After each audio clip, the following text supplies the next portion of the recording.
இந்த சம்மந்தியும் சம்மந்தி அம்மாவும் இப்படி பண்ணுவாங்கன்னு நான் கொஞ்சம் கூட எதிர்பார்க்கல. நம்மள கூப்பிட்டு வச்சு இப்படி கழுத்தறுத்துட்டாங்களே. 20,000 ரூபாய் சம்பளம்னு சொன்னதும் ரொம்ப சந்தோஷப்பட்டேன். நம்ம குடும்பத்தை காப்பாத்தலாம்னு நினைச்சேன். ஆனா இதை நான் நினைச்சு கூட பார்க்கல. இங்க யாரோ வாடகைக்கு வீடு கேட்டாங்கன்னு சொன்னாங்க. என்ன வாடகைக்கு வீடு கேட்டாங்க? ஆமா சார். ஏன்பா இது சொந்த வீடுப்பா? இல்ல சார், ஒரு 7-8 பேர் தங்குற மாதிரி வீடு வேணும்னு கேட்டதா சொன்னாங்க சார். என்னது 7-8 பேர் தங்குற மாதிரி வாடகைக்கு வீடு கேட்டாங்க? ஆமா சார். தெரியலப்பா.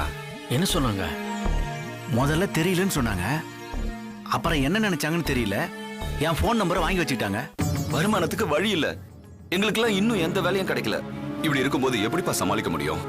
ஏய், தைரியத்தை நான் என்ன இழக்கலடா. ரொம்ப புண்ணா இருக்குங்க. அது பழைய நிலைமைக்கு திரும்ப எப்படியும் ஒரு 1 year ஆகும். அதுக்கு தான் நான் மெடிசன் எழுதி கொடுத்துருக்கேன். இப்ப அவ கன்சீவ் ஆனா அது அவளுக்கும் குழந்தைக்கும் நல்லதில்ல. என்ன டாக்டர், அவளுக்கு சரியாயிடும்னு சொன்னீங்க? நிச்சயமா சரியாயிடும். நான் தான் சொன்னனே, அட்லீஸ்ட் 1 year ஆகும்னு. மற்றபடி பிரச்சனை வேற எதுவும் இல்லையா டாக்டர்? வேற பிரச்சனை வராம நீங்க தான் பாத்துக்கணும். புரியலையே டாக்டர். இந்த 1 வருஷ காலத்துக்கு அவ தாம்பத்திய உறவை வச்சுக்க கூடாது. அது எப்படி டாக்டர் முடியும்? உங்களால முடிஞ்சா எடுத்து சொல்லுங்க, இல்லைன்னா தடுத்து பாருங்க. ஆனா தாம்பத்திய உறவு கூடாது.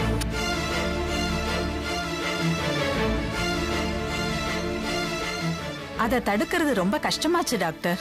அப்போ சமயம் பார்த்து அணுகிட்ட எடுத்து சொல்லுங்க. உடனே சொல்லணும். ஆனா அதனால அவ மனசு பாதிக்க கூடாது. ரொம்ப கஷ்டமான விஷயமா இருக்கே டாக்டர். நானே சொல்லியிருப்பேன். அவ இப்பதான் கொஞ்சம் கொஞ்சமா தேறி வந்துட்டு இருக்கா. இத கேட்ட அப்செட் ஆக வாய்ப்பு இருக்கு. அதனாலதான் நான் அவகிட்ட சொல்லல. சரிங்க டாக்டர், சூழ்நிலையை பார்த்து நானே அவகிட்ட மெதுவா எடுத்து சொல்றேன். That's good. டாக்டர், வேற ஒன்றும் பெரிய பிரச்சனை எதுவும் இல்லையே? இல்ல, தைரியமா போங்க. Thank you doctor. வரோம் டாக்டர். நர்ஸ், அடுத்த பேஷண்ட்டை வர சொல்லு. Okay doctor. இங்கேயாடா? ஆமாப்பா, இங்கதான். என்னங்க சார், என்ன வேணும்? இங்க வீடு வாடகைக்குன்னு போட்டிருக்கு. ஹவுஸ் ஓனர் இருக்காரா? வீடு வேணும். நான் தான் ஹவுஸ் ஓனரு. ஐயா, வாடகைக்கு வீடு தேடி வந்தோம். போர்டை பார்த்தோம். வீட்டை பார்க்கலாங்களா? வீடு யாருக்கு? எங்களுக்கு தான் ஐயா. ஃபேமிலிக்கு தாங்க கொடுப்போம். நாங்களும் ஃபேமிலிக்காக தான் கேக்குறோம். எத்தனை பேருங்க? பெரியவங்க 8 பேரு, கை குழந்தை 2, மொத்தம் ஒரு 10 பேர் தாங்க. என்னது, 10 பேரா? ஆமாங்க, 10 பேர் தாங்க. ஒரு குடும்பம்னா 4 பேர் இருப்பாங்க. நீங்க 10 பேர் இருப்போம்னு சொல்றீங்க. இவ்வளவு பேருக்கு வீடு தாங்காதுங்க. நீங்க கிளம்புங்க. ஐயா சார், அவ்வளவுதான்டா சென்னையில கூட்டு குடும்பத்துக்கு மரியாதை. வா, வேற எங்காவது தேடி பாப்போம். வா. எங்கேயுமே கிடைக்க மாட்டேங்குதுப்பா. தங்கவேலு, வீடு நல்ல பெரிய சைஸா இருக்குடா. நம்ம குடும்பத்துக்கு சரியா இருக்குடா. அப்பா, பெரிய வீடா இருக்குப்பா. வாடகை அதிகமா கேட்க போறாங்க. நம்ம பொள்ளாச்சிலேயே 1000-2000 ரூபாய்க்கு இவ்வளவு பெரிய வீடு கிடைக்குது. என்ன மிஞ்சி போனா 3000 ரூபாய்ன்னு சொல்ல போறாங்க. அவ்வளவுதானா? அப்படியே சொல்றீங்க? சரி, கேளுங்கப்பா. ஐயா, ஐயா. சொல்லுங்க சார். வீடு வாடகை கொடுறது தானுங்களா? ஆமா சார், வாடகைக்கு தான். என்ன வாடகைங்க? 30,000 ரூபாய் சார். 30,000? ஆமா சார். நான் ஏதோ ஒரு 3000 தான் இருக்குன்னு நினைச்சேன். நீங்க எந்த ஊரு? பொள்ளாச்சிங்க. பொள்ளாச்சியில போய் பாருங்க, 3000 ரூபாய் வீடு கிடைக்கும். வந்துட்டானுங்க. சரி, வாங்க சிட்டி. வாங்க, வேற வீடு தேடுவோம்.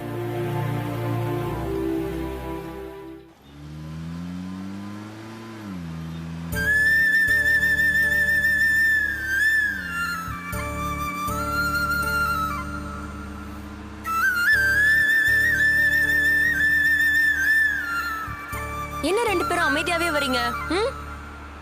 ஒண்ணும் இல்லம்மா. ஏன் போய் சொல்ற? அது நீ சொன்னதுதான். உன்னை எப்படி கவனிச்சுக்கணும், உனக்கு என்னென்ன கொடுக்கணும்னு ஒரு லிஸ்டே போட்டு கொடுத்துருக்காங்க. அதுதான் என்கிட்ட சொல்லுங்கன்னு சொன்னதுக்கு இல்ல இது வேற விஷயம் சொன்னாங்க. அதான் சொன்னாங்க.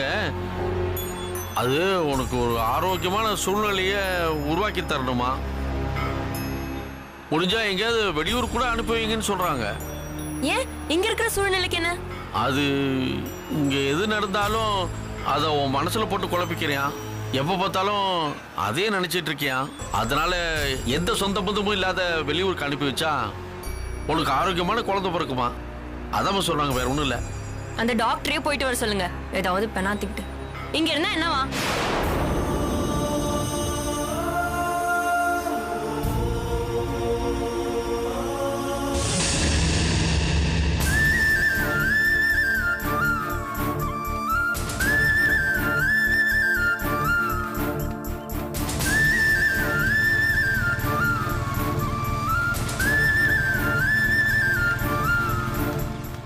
என்னங்கய்யா இந்த பக்கம்? என்னங்கய்யா என்ன ஞாபகம் இல்லையா? அன்னைக்கு நான் வீட்டுக்கு வந்தேன், வீட்டு புரோக்கரு. ஞாபகம் வந்துச்சு. அன்னைக்கு வீட்டுக்கு வந்தீங்களே, வீட்டு புரோக்கரு. ஆமா, அன்னைக்கு ஒரு வீடு இருக்குன்னு சொன்னீங்களே, அது இருக்கா? இருக்குது. ஏன் கேக்குறீங்க? அது எங்களுக்கு வேணும். அந்த வீட்டுக்கு 20,000 வாடகை, 2 லட்ச ரூபா அட்வான்ஸ், எனக்கு 1 மாசம் வாடகை கமிஷன் தரணும். சரி, முதல்ல வீட்டை பார்க்கலாங்களா? சரி, வீட்டை பார்க்கலாம், வாங்க போலாம். ஆமா, எதுல வந்தீங்க? நடந்துதாங்க. அப்படியா? அங்க ஒரு ஆட்டோ நிக்குதுல, அதை எடுத்துக்கிட்டே நான் ஃபாலோ பண்ணுறேன். சரி, ஆட்டோ இங்க வாங்க. வாப்பா, சரிப்பா, வாங்கப்பா.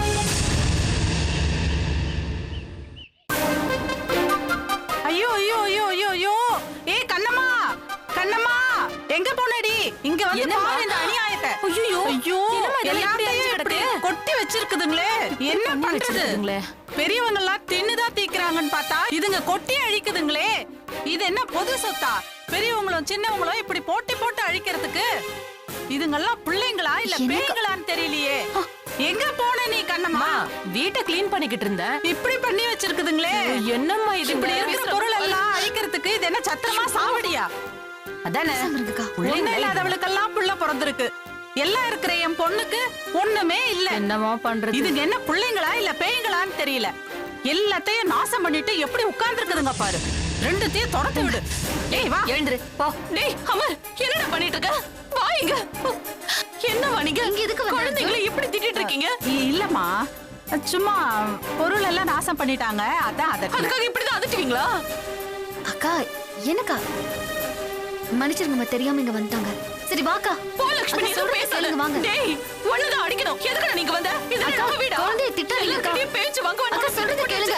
என்னக்கா நீங்க சொல்லிட்டே இருக்க? கஷ்டமா இருக்கு தெரியுமா? இவளுங்க வேணும்னே தான் குழந்தைங்களை ஃப்ரிட்ஜ் கிட்ட விட்டு உங்களால என்ன முடியுமோ எடுத்து தின்னுங்கடான்னு சொல்லிட்டு தான் போயிருப்பாளுங்க. ஆமாமா, பெரும் தீனி பண்டாரங்களா இருக்குதுங்க. ஆமா ஆமா, சோறு கண்ட இடமே சொர்க்கம்னு இதுங்க இங்கேயே உட்கார்ந்துருச்சுங்க. உன் கூட சேர்ந்து நானும் இதுங்களுக்கு வடிச்சு கொட்டுற ஒரு வேலைக்காரியா ஆயிட்டேன்.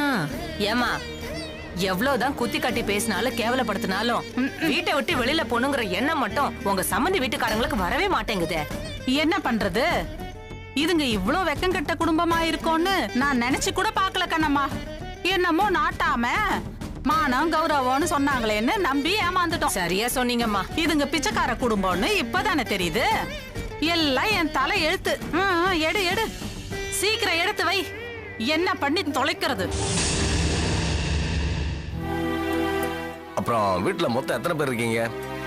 நான், என் சம்சாரம், என் பிள்ளைங்க, அவங்க பொண்டாட்டிங்க, கை குழந்தைங்க 2 பேருங்க. பரவாயில்லையே, கல்யாணமாகியும் உங்க பிள்ளைங்க உங்க கூடவே இருக்காங்க. என் பிள்ளைங்க என் கூட இல்லாம வேற எங்கெங்க போவாங்க? ஐயா, நீங்க கூட்டு குடும்பங்கிறத கேட்கிறப்பவே எனக்கு ரொம்ப சந்தோஷமா இருக்கியா. உங்களை மாதிரி கிராமத்துல இருந்து வந்தவங்களாலதான் இந்த மாதிரி ஒன்னா இருக்க முடியும்னு நான் நினைக்கிறேன். நானும் எங்க வீட்டை வாடகைக்கு விட்டுட்டு ஃபாரின் போறதே, என் பையன் ஃபாரின்ல வேலை செய்யறான், என்னையும் அங்க வந்து இருக்க சொல்றான். ஐயா, இந்த காலத்து பசங்க கல்யாணம் ஆனதும் கம்பி நீட்டிடுறாங்க. இப்ப இருக்கிற பொண்ணுங்களுக்கும் கூட்டு குடும்பம்னாவே பிடிக்கிறதே கிடையாது. அவங்க வீட்டுக்கு அவங்க தலைவியா இருக்கணும். புருஷனை பெத்தவங்க பாவம் எங்க போவாங்க சொல்லுங்க? அவங்களுக்கு யாருதான் உதவி செய்வாங்க? அதெல்லாம் இவங்க பாக்குறதே இல்லையா. அதே நேரம் உங்களை மாதிரி ஆளுங்களை பாக்குறப்ப எனக்கு ரொம்ப சந்தோஷமா இருக்கியா. உங்களுக்கு என் வீட்டை விடுறதுல எனக்கு எந்த ஆட்சேபனும் இல்லையா. அதனால திருப்தியா என் வீட்டை உங்களுக்கு நான் வாடகைக்கு தரேன். இந்தாங்க சாவி. சார், இவங்களுக்கு வீட்டை சுத்தி காட்டு. சரிங்க சார். ஐயா, வீட்டை பாக்குறதுக்கு முன்னாடி இந்த வாடகை அட்வான்ஸ் எல்லாம் எவ்வளவுன்னு சொன்னீங்கன்னா? அதெல்லாம் புரோக்கர் சொல்லிருப்பாரு உங்ககிட்ட. சொல்லிட்டேன் சார். இல்ல, சொன்னாரு. இருந்தாலும் நீங்க சொன்னா நாங்க ஏதாவது கேட்க முடியும் இல்லையா? ஏங்க இதுல கேட்கறதுக்கு என்னங்க இருக்கு? நீங்க ஃபேமிலியோட வசதியா தங்கிக்கலாம். அப்புறம் அந்த வீட்டை நான் அப்படி தானே கொடுக்குறேன் உங்களுக்கு. அந்த வீட்டில் இருக்கிற ஃபர்னிச்சர், ஃப்ரிட்ஜ், ஏசி இது எல்லாத்தையுமே நீங்க யூஸ் பண்ணிக்கலாமே. அதுக்கு நான் தனியா எதுவும் கேட்கலையே. சார் அட்வான்ஸ் 2 லட்சம் சொன்னாரு. தம்பி 10 மாசத்துக்கு கம்மியா அட்வான்ஸ சென்னையில யாருமே வாங்குறது இல்ல. நானும் கம்மியா வாங்கணும்னு வச்சுக்கோங்களேன், என் வீட்டை நானே குறைச்சு மதிப்பிடுற மாதிரி ஆயிடும்பா. இல்ல நாங்க வெளியூர்காரங்க, எங்களுக்காக கொஞ்சம் பார்த்து பண்ணக்கூடாதா? வெளியூர்காரங்களுக்கு பொதுவா வந்து யாரும் வீடு கொடுக்க மாட்டாங்க. புரோக்கர் உங்களை பத்தி எல்லாத்தையும் சொன்னாரு. எனக்கு மனசுக்கு ரொம்ப கஷ்டமாயிடுச்சு. அதுக்கு தான் நான் உங்களுக்கு தர சம்மதிச்சேன். சரிங்கய்யா, நீங்க இவ்வளவு சொல்றீங்க, இதுக்கு மேல நாங்க பேசுறது சரியா இருக்காது. புரோக்கர் சொல்லுங்க சார். இவங்களை கூட்டிட்டு போய் வீட்டை சுத்தி காட்டு.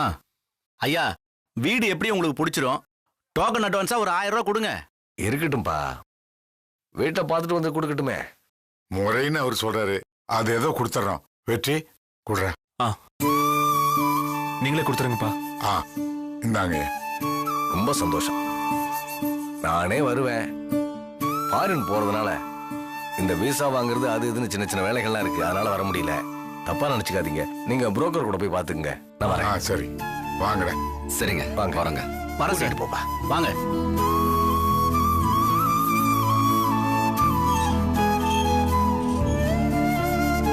வாங்க சார் வாங்க, எல்லாரும் உள்ள வாங்க.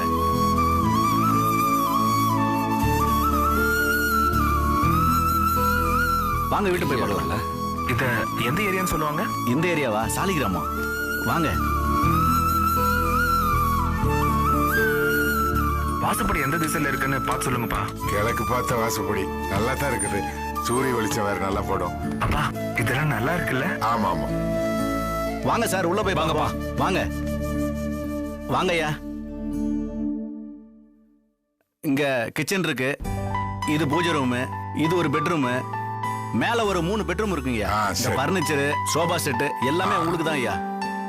இங்க தண்ணில நல்லா வருமா? நல்லா வரும் சார். மேல போய் பாருங்க ஐயா. பாப்போம். ஒரு நல்ல வீட்டை புடிச்சு கொடுத்துருக்கீங்க, ரொம்ப சந்தோஷம். சரிங்க ஐயா. மனசுக்கு திருப்தியா இருக்கு. சரிங்க ஐயா. உனக்கு பிடிச்சிருக்காப்பா? பிடிச்சிருக்குப்பா. உனக்கு? ரொம்ப நல்லா இருக்குப்பா. சரி வாங்க மேல போலாம். இல்ல பரவாயில்ல, அப்புறம் பாத்துக்கலாம். நல்லா பாத்துட்டீங்களா? பாத்துட்டுமே வாங்க. சரிங்க ஐயா.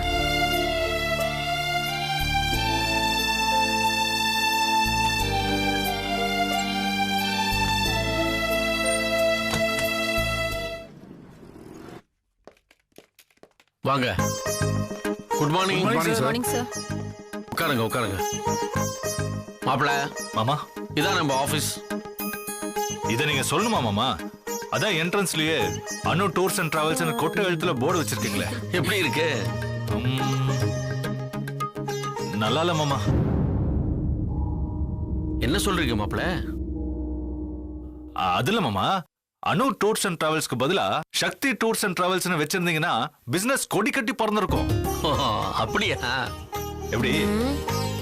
அப்படி வச்சிருந்தா எப்பயும் இழுத்து மூடி இருப்பாங்க. அனு டூர்ஸ் அண்ட் டிராவல்ஸ் வச்சதுனாலதான் இப்ப இந்த கம்பெனி நல்லா போயிட்டு இருக்கு. ஆமாமா, ஏதோ நீ என்ன கட்டிக்கிட்டதால என்னோட லக் உனக்கு லைட்டா அடிச்சிருக்கு. ஐயோ கொஞ்சம் சும்மா இருக்கீங்களா? 2 பேருமே எனக்கு லக்கி தான். நீங்க 2 பேரும் எனக்கு சமம் தான். அனு இல்லனா சக்தி இல்ல, சக்தி இல்லனா அனு இல்ல. இத உணர்த்ததான் நான் எப்படி நாடகம் ஆடினேன். நல்லா நாடகம் ஆடுனீங்க மாப்பிள.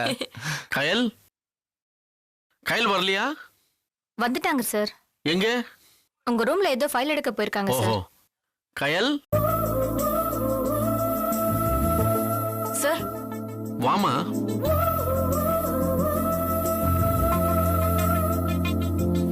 Good morning sir. Good morning. மாப்பிள இவங்க தான் கயல், இந்த ஆபீஸோட சூப்பர்வைசர். ஹாய். ஹாய். இவங்க ஒரு நாள் ஆபீஸ் வரலைன்னா யாருக்கு என்ன செய்யறதுன்னு ஒண்ணுமே புரியாது. அந்த அளவுக்கு எல்லாமே உங்க கண்ட்ரோல் தான். ஐயோ சார், அதெல்லாம் ஒண்ணும் இல்ல. சரிம்மா, இது என் பொண்ணு அனு, இவர் என் மாப்பிள சக்தி. ஐயோ சார், தெரியும் சார். இவங்களை எத்தனை முறை போட்டோல காட்டியிருக்கீங்க. இப்ப நேர்ல இன்ட்ரோடியூஸ் பண்றேன். ஸ்டாஃப்ஸ் எல்லாரும் கேட்டுக்கோங்க, இவங்க தான் என் பொண்ணு, இவர் மாப்பிள. Okay? Okay sir. Kayal sir, இனிமே இவங்க 2 பேரும் நம்ம ஆபீஸோட பொறுப்பை எடுத்துக்குவாங்க. ஐயோ சார், அப்ப இனிமே எனக்கு இங்க வேலை இல்லையா? யார் சொன்னா? இவங்க 2 பேரையும் பக்காவா ட்ரெயின் பண்ண போறதே நீதான். அது முடிஞ்சதும் நம்ம புது பிரான்ச்சை பாத்துக்க போறதும் நீதானே. இதை எத்தனை தடவை நான் உங்ககிட்ட சொல்லியிருக்கேன். தெரியும் சார், சும்மா விளையாட்டுக்கு சொன்னேன். சரிம்மா, அவங்களுக்கு கேபினை காட்டுமா. Okay sir. Take care.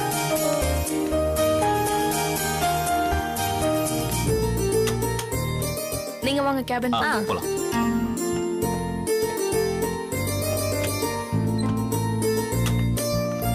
வாங்க.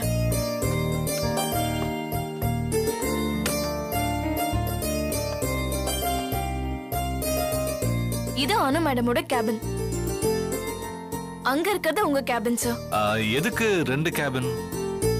நீங்க பார்க்க போறது இன்டர்நேஷனல், மேடம் நேஷனல். அதனால தான் தனித்தனி கேபின். ஓ அப்படியா, சரி. நீங்க கேபின் போங்க சார். சரி போலாமே. Kayal, you can carry on. Okay.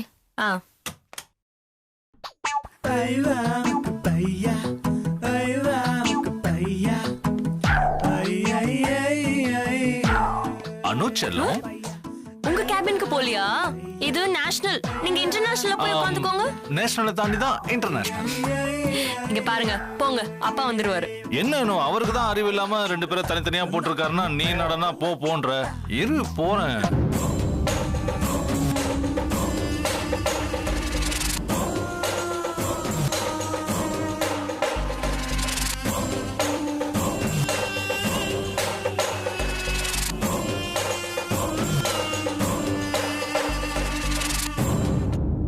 ரெண்டு பேரும் ஒரே கேபின்ல இருந்தா வேலை நடக்காதுன்னு தெரிஞ்சுதான் அவர் இப்படி ஏற்பாடு பண்ணிருக்காரு. அதனால நீங்க போங்க.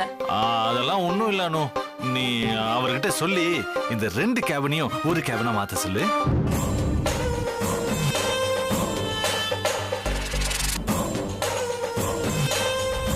இந்த 1 வருஷ காலத்துக்கு அவ தாம்பத்திய உறவு வச்சுக்க கூடாது.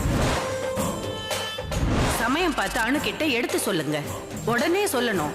அதனால அவ மனசு பாதிக்க கூடாது. புருஷன் பொண்டாட்டினா அப்படிதான் இருப்பாங்க. இது அவருக்கு ஏன் இல்ல மாமாக்கு ஏன் புரிய மாட்டேங்குதுன்னு சொல்ல வந்தேன். இங்க பாருங்க, இது ஆபீஸ், வீடு இல்ல.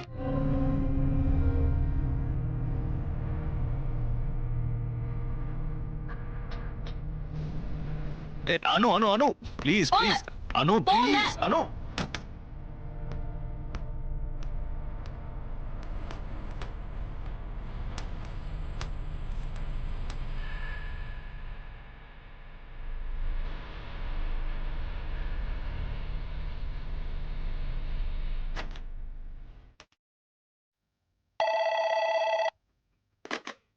சார். கயல், கொஞ்சம் கேபினுக்கு வாமா. Yes sir.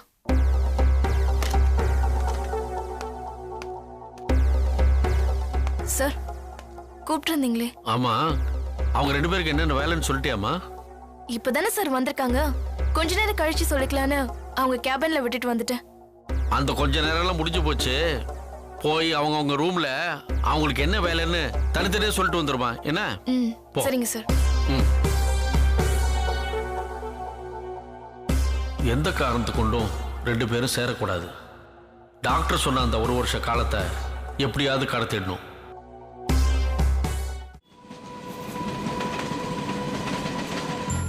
வாங்க மாமா. வந்துட்டாங்க. என்னங்க மாமா? என்ன மாமா, வீடு பாத்தீங்களா? கிடைச்சதா? தண்ணி குடிக்கிறீங்களா மாமா? தண்ணிங்க. என்னங்க வீடு கிடைச்சதா? கிடைச்சிருச்சுமா. அப்பாடா, இப்பதாங்க நிம்மதியா இருக்கு. வாடகை எவ்வளவு? மாசம் 20,000 ரூபாய். 20,000? வள்ளியம்மா, அதுக்கு குறைஞ்ச இங்க வீடே இல்லம்மா. அது இல்லாம நாம இத்தனை பேர் இருக்கோம். இத்தனை பேர் தங்கணும்னா கொஞ்சம் பெரிய வீடு தானே வேணும். மாமா, எந்த வருமானமும் இல்லாம இதை எப்படி மாமா சமாளிக்க போறோம்? இந்த கேள்விக்கு இப்ப எங்கிட்ட பதில் இல்லம்மா. இதே கேள்விய உன் புருஷன்ல இருந்து எல்லாரும் கேட்டுட்டாங்க.